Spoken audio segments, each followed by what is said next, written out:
एक बात बहुत अच्छे से समझ लीजिए, जिसके घर में क्लेश होता हो, अशांति रहती हो, क्लेश रहता हो, या छोटी छोटी बात पर विवाद चालू हो जाता हो, या पति पत्नी में, परिवार में, सास बहू आदिक में कहीं ना कहीं कुछ अगर विवाद रहता हो, तो शास्त्र कहता है ऐसा बेलपत्री की डंडी रहती है ना, बहुत ध्यान दीजिएगा महाराज। श्राद्ध पक्ष की कथा चल रही है, शिव महापुराण आज विराम की ओर है, ध्यान दीजिएगा। जैसे ये बेलपत्री की जो डंडी होती है, डंडी का जो भाग होता है बेलपत्री की, ऐसा बेलपत्री की 7 भाग ले लो, मतलब बेलपत्री 7 ले लीजिए। 7 बेलपत्र लेकर कच्चा जो सूत होता है ना, कच्चा सूत जो जानते हो पेड़ पौधे में माताएं लपेटती हैं, धागा जो होता है ना सफ़ेद कलर का कच्चा धागा, जो बड़ में, पीपल में और आंवला आदि में लपेटा जाता है, कच्चा सूत, उसको शंकर भगवान और माता पार्वती का स्मरण कर कर नंदी के, जो नंदी होता है, नंदी के राइट भाग में, नंदी का एक पांव ऊंचा होता है, आपने देखा होगा आगे का पांव ऊंचा होता है,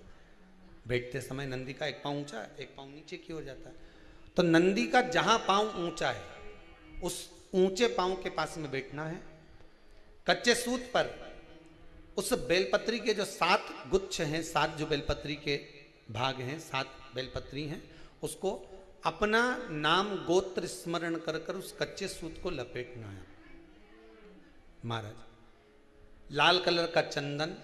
उस बेलपत्री के पत्ते में जो अग्रभाग होता है, सबसे आगे का भाग, 7 में लाल चंदन लगाना है महाराज। उस चंदन को लगाकर आप प्रदोष के दिन, प्रदोष काल में शंकर भगवान को समर्पित अगर करते हैं तो जिस घर का गोत्र बोला है उस घर में कभी क्लेश नहीं हो सकता, उस शांति का अनुभव कर, उसमें क्लेश नहीं हो सकता। एक धागा होता है पक्का धागा, एक धागा होता है कच्चा धागा, बहुत ध्यान दीजिएगा महाराज। पक्के धागे से नहीं लपेटना सफेद, कच्चा जो धागा पीपल में, बड़ में या आंवला आदि में जो हम लोग लपेटते हैं पूजन करते समय, वो कच्चा धागा। और एक बात और आपको कहने, ध्यान दीजिएगा, अगर मान लो किसी पति पत्नी का तलाक तक की नौबत हो गई और तलाक नहीं कराना है,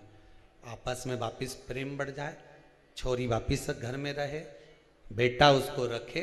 बहू रहे, आपस में प्रेम बढ़े, वो भले मायके चली गई हो, वो भले लड़का छोड़कर चले गया हो, अकेली रह रही हो और चाहती है कि मैं पति के साथ रहना है, तलाक नहीं होना चाहिए, हम दोनों में प्रेम रहे, वो संभाले मेरे को भी और मैं भी आदर करूं, वो भी आदर करे। तो मेरा निवेदन है, कच्चा जो सूत होता है, कच्चा जो धागा होता है, नंदी के ठीक पीछे बैठकर कोई साथ में आपका परिवार का कोई व्यक्ति चले जाए और हस्तकमल को, जिसको अपने परिवार में वापिस रहना है, उस स्त्री हो या पुरुष हो, दोनों में से कोई भी नंदी के पीछे बैठकर, सोमवार की जिस दिन अष्टमी पड़े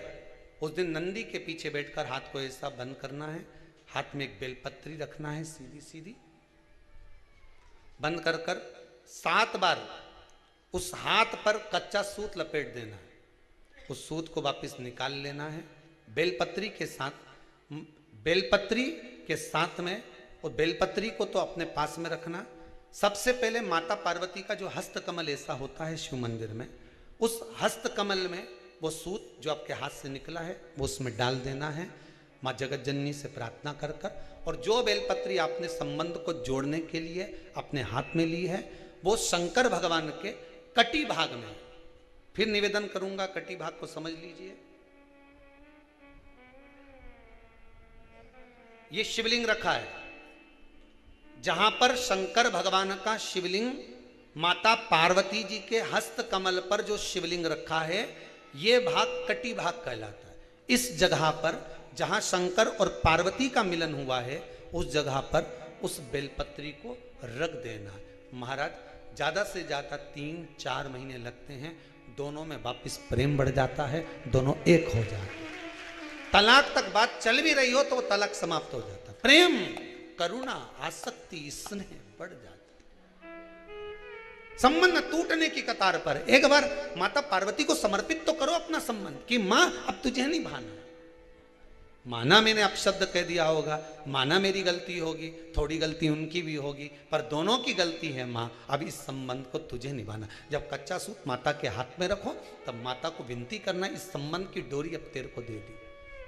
दीन बंधु दीनानाथ मेरी डोरी तेरे हाथ। अब यह डोरी मैंने तुमको दे दी है, अब यह संबंध आपको निभाना है। अब ये संबंध मेरा